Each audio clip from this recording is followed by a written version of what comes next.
Bon, Dan Kaminski, vous êtes professeur de criminologie à l'UCL. Vous êtes par ailleurs mon ami depuis plus de 40 ans, donc je vais directement passer au tutoiement. Cher Dan, si je suis ici aujourd'hui, c'est parce que je suis très intéressé par les dispositifs de tirage au sort des élus. Et je sais que suite aux discussions que nous avons eues, tu as relu le livre de David Van Rebroek. Et je voudrais commencer en te demandant, mais qu'est-ce que tu en penses et qu'est-ce que tu en retiens? Alors, j'en retiens d'abord une proposition extrêmement stimulante. C'est celle de favoriser un dispositif de participation politique par tirage au sort plutôt que sur une base électorale classique que nous connaissons depuis longtemps. Donc le dispositif est en soi stimulant pour des raisons sur lesquelles je reviendrai peut-être ensuite. Je retiens aussi un diagnostic qui me paraît tout à fait, un double diagnostic tout à fait précieux de David Van Rijbroek sur les élections, hein. Et ce double diagnostic, il est un peu paradoxal. Donc, il nous apprend finalement que tout d'abord, les élections sont un instrument démocratique périmé qui, au fond, ne correspond plus à l'état de la société aujourd'hui, depuis son invention il y a plus de 2 siècles Ouais, maintenant, ouais. périmé par rapport aux évolutions sociales et politiques d'aujourd'hui. Et puis, il nous apprend qu'au fond, il n'a jamais été démocratique, cet instrument, que sont Ça, les élections. c'est vraiment, c'est fulgurant comme révélation, hein. Absolument. Et donc, les élections sont un dispositif aristocratique qui a été progressivement démocratisé. Mais ce qui est vraiment intéressant, c'est de voir comment... il se fait que j'ai lu récemment un bouquin d'Antoine Compagnon qui porte le titre Les Antimodernes et qui montre comment des écrivains ou des intellectuels de la fin du XVIIIe et du début du XIXe siècle, parmi lesquels Chateaubriand, Flaubert, Balzac, Renan, etc., Mhm. étaient fondamentalement, ah, disons, anti-révolutionnaires, au regard Aristocrate. en particulier du suffrage universel, du processus électoral. Et leur argument, c'était, nous n'allons pas donner à la plèbe le droit de participer à des choses aussi importantes, aussi précieuses que le pouvoir politique. Des choses qui se sont dites au moment de la Révolution française aussi, hein. Absolument, absolument. Et qui perdure en fait aujourd'hui Tout à fait. lorsqu'on essaie de penser en quelque sorte une évolution du processus démocratique, notamment qui passerait par le tirage au sort. Alors, ce qui est intéressant dans cette position des anti-modernes, c'est qu'elle est récurrente, c'est qu'elle est, comment, elle n'est pas perdue malgré cette démocratisation des élections qui sont un processus aristocratique, Ouais. et que ces antimodernes avaient suggéré à leur époque qu'en tout cas c'était par l'éducation et l'éducation politique que la plèbe pouvait éventuellement accéder en quelque sorte au rôle très noble qu'on allait leur donner en devenant électrice, hein. Et ce qui s'est produit, c'est qu'effectivement, on a procédé à l'éducation politique du peuple, mais qu'est-ce que ça a produit? Ça a produit une division entre, appelons ça, une profession politique Ouais. accordée aux élus et une profession de citoyen accordée aux électeurs. Autrement dit, on a créé une...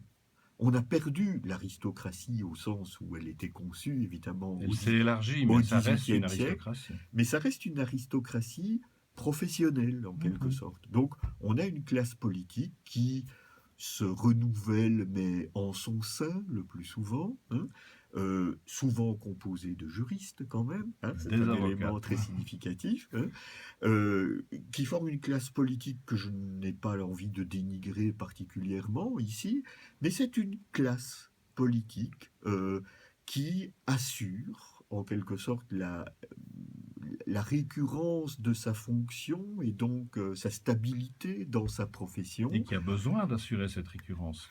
Elle en vit. Exactement, mais en la soumettant au risque des élections, hein. Exactement. Mais si je peux Oui, t'interrompre, oui. l'idée de d'éducation, je crois qu'elle est vraiment fondamentale là-dedans. Et en réalisant le site, je me suis aperçu que la notion d'éducation permanente était sous-jacente à tout ce qu'il y avait en termes de démocratie participative. Absolument. Le problème, c'est qu'on est éduqué à euh, une citoyenneté qui est pensée sur un modèle qui probablement est périmé. Tout à fait. Hein, si je reprends le Ouais, diagnostic ouais, de ouais, Van ouais. Reybrouck.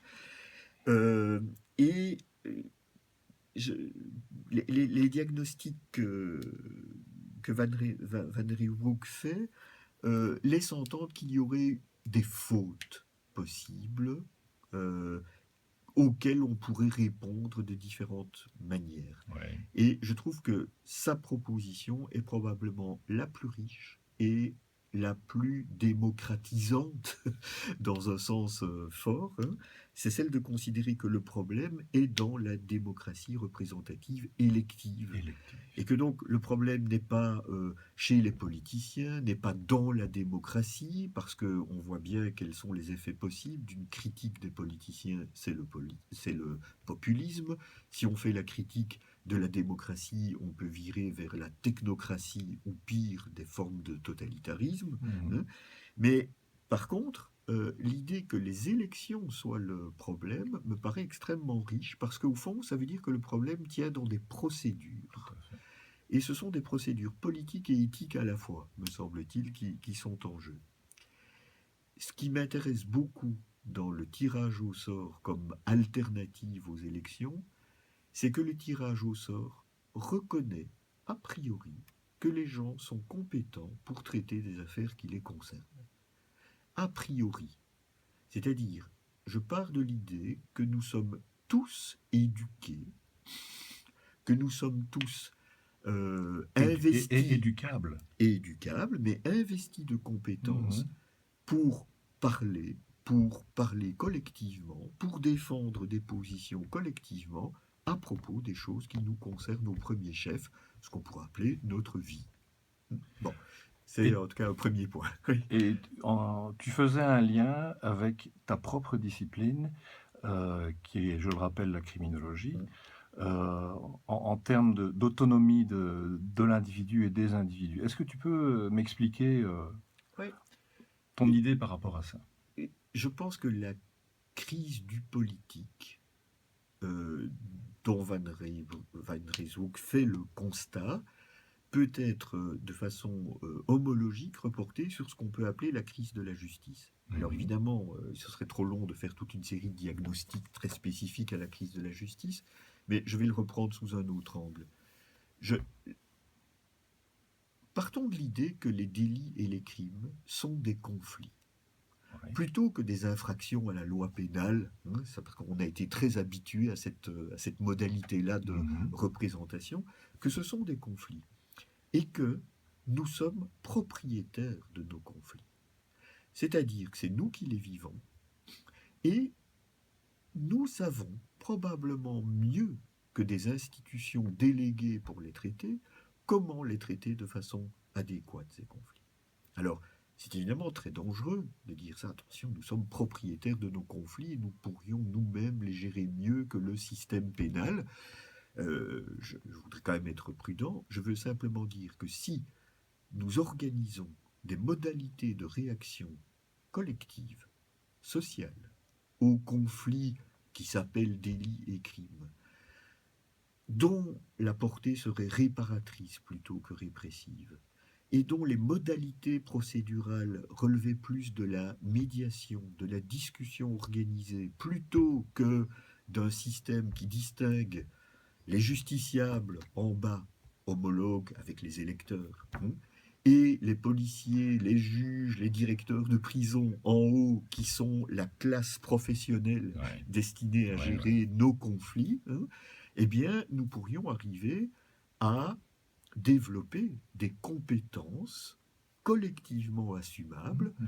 pour rencontrer, traiter, gérer au mieux des conflits qui aujourd'hui sont mal gérés. Et je ne mets pas en cause ici les professionnels qui font ce qu'ils peuvent dans le dispositif actuel, hein. Mais donc, la classe judiciaire comme la classe politique est professionnalisée, et c'est normal, historiquement tout à fait compréhensible. Elle se revendique de la démocratie et c'est historiquement compréhensible. Eh bien, on pourrait imaginer dans le champ pénal comme dans le champ politique, c'est-à-dire dans le champ des conflits interindividuels comme dans le champ des conflits sociaux et politiques, Ouais.